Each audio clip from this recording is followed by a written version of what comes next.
यानी कि आरएसएस की पढ़ाई। और मध्य प्रदेश के स्कूल और कॉलेजों में अब स्टूडेंट राष्ट्रीय स्वयंसेवक संघ के पदाधिकारियों द्वारा लिखी गई किताबें पढ़ेंगे। सरकार ने आदेश दे दिया है कि छात्रों को भारतीय ज्ञान परंपरा की किताबें खरीदनी होंगी। शिक्षा विभाग ने सभी सरकारी और निजी कॉलेजों को 88 किताबों की सूची भेज दी है। इसमें संघ के सह सरकार्यवाह रहे सुरेश सोनी की 3 किताबें शामिल हैं। इसके अलावा डॉक्टर अतुल कोठारी, दीनानाथ बत्रा, देवेंद्र राव देशमुख सहित कई संघ नेताओं द्वारा लिखी गई किताबें शामिल की गई हैं। मामले में सियासत अब तेज हो गई। कांग्रेस ने इस फैसले के खिलाफ कोर्ट जाने की बात कह दी। तो मामले में बीजेपी प्रदेश अध्यक्ष हैं वीडी शर्मा, जिन्होंने कहा कि जो भी किताबें छात्रों को ज्ञान बढ़ाएं, उनका बौद्धिक विकास करें, वही किताबें तो पढ़ाई जा रही हैं, इसमें कौन सी गलत बात है। वीडी शर्मा ने यह भी कहा कि कांग्रेस का तो काम ही सिर्फ और सिर्फ विरोध करना है। नफरत का पाठ तो कांग्रेस के राज में पढ़ाया गया। कांग्रेस को तो कुछ कहने का अधिकार ही नहीं है। और वरिष्ठ कांग्रेस नेता के मिश्रा जी हमारे साथ जुड़ के उनसे बातचीत करेंगे। मिश्रा जी, स्वागत है आपका INS 24/7 पर। और जिस तरह से मध्य प्रदेश में अब चलने वाला है, यानी आरएसएस की जो नेता हैं उनकी किताबें बच्चे पढ़ेंगे, क्या कहेंगे आप? देखिए, आरएसएस भारतीय जनता पार्टी की नायक हो सकती है, उनकी रोल मॉडल हो सकती है, मगर आवाम का आरएसएस के लेखकों से कोई ताल्लुक नहीं है। आरएसएस नंबर 1, पहली बात तो अनरजिस्टर्ड और बिना संविधान का और बिना मेंबरशिप वाला एक संगठन है।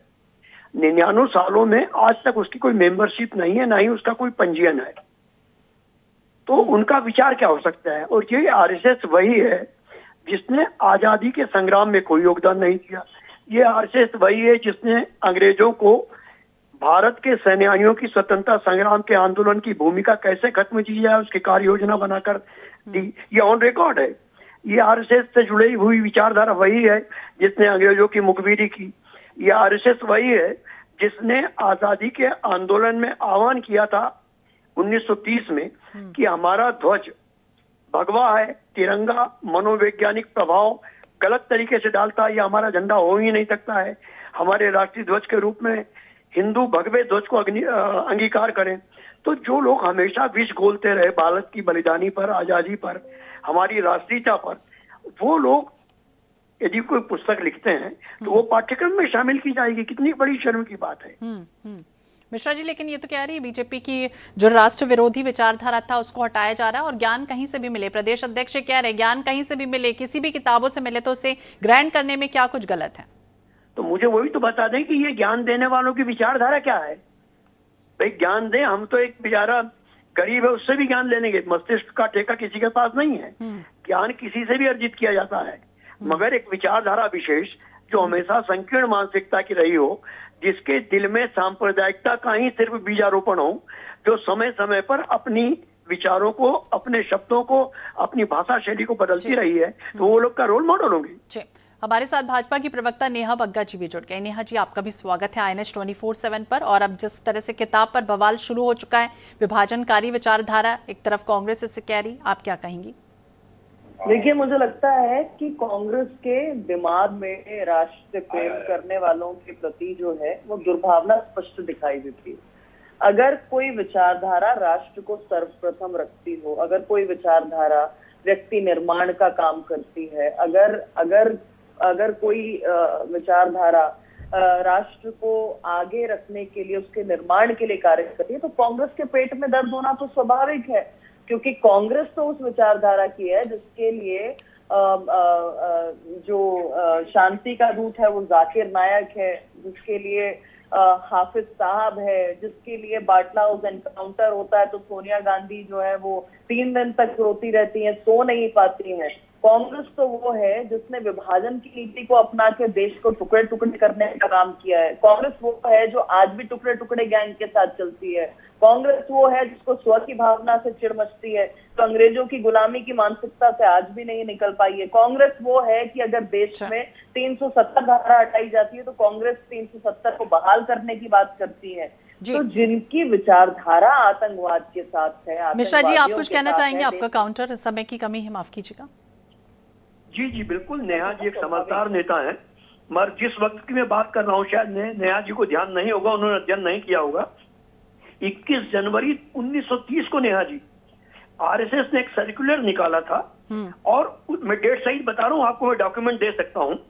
और उन्होंने कहा था सभी शाखाओं को लिखे गए एक पत्र में, सर्कुलर में, कि आप हमारे संकल्प का समर्थन कीजिए कि राष्ट्र ध्वज के रूप में भगवे ध्वज का वंदन करेंगे। और यही नहीं, 1947 में जो संघ की पत्रिका है अग्निवेदन, इस पे जवाब उसमें- जरूर लीजिएगा। जी जी नेहा जी बोलिए। मेरी बात हो जाने दीजिए नेहा जी, फिर मैं सुनूंगा बोलिए आपके बयान मिश्रा को जी, इत्मीनान बोलिए। से। जी बोलिए। उसमें था कि तिरंगे का रंग विपरीत मनोवैज्ञानिक प्रभाव डालता है जो देश के लिए हानिकारक है।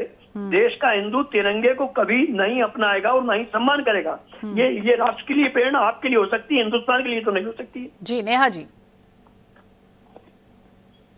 नेहा जी देखिए, आप बोलना कांग्रेस चाहते पार्टी ने इस प्रकार के एजेंडे को बहुत भुनाने का काम किया है। आपको ध्यान होगा कि राष्ट्रीय ध्वज लेकर कांग्रेस के तत्कालीन जो प्रदेश अध्यक्ष थे अरुण जी, वो गए थे आरएसएस के मुख्यालय में तिरंगे को लेकर, और जिस तरीके से भव्यता के साथ में कांग्रेस के वरिष्ठ नेताओं का, पूर्व सांसदों का, मंत्रियों का, कार्यकर्ताओं का स्वागत किया गया और सबने मिलकर तिरंगे को फहराया, ये कांग्रेस के मुंह पर तमाचा था। और मुझे लगता है कि कांग्रेस के मुंह पर तमाचा तो तब भी था जब कांग्रेस अपने टिपिकल एजेंडा से बचना चाहती है। इंदिरा गांधी जी ने तो स्वयं संघ की जो है विचारधारा की सराहना की है। आपको ध्यान होगा कि झंडे को फहराने के लिए स्वयं नेहरू जी ने संघ के कार्यकर्ताओं को, संघ के पदाधिकारियों को आमंत्रित करके तिरंगा फहराने का काम किया था स्वतंत्रता दिवस के अवसर पर। तो आज अगर किसी प्रकार के राष्ट्र निर्माण के लिए, और मैं आपसे कह दूं कि अगर राष्ट्र की भावना के साथ में कोई पुस्तक है, राष्ट्र के निर्माण के लिए है, व्यक्ति के निर्माण के लिए है, उसे अगर संघ से जोड़ देती है कांग्रेस पार्टी, तो ये गर्व का विषय है। कम से कम इन्हें ये तो पता है कि राष्ट्र निर्माण की तो कोई बात इतिहास में करेगा क्या तो हुआ उसका जिक्र दोनों ने ही किया, लेकिन अब जो आरएसएस की बुक पढ़ने वाले मध्य प्रदेश के छात्र, उसके बाद क्या कुछ होता है और कांग्रेस क्या कुछ करने वाली है, देखना होगा। बहुत बहुत शुक्रिया मिश्रा जी और नेहा जी आपका बातचीत करने के लिए।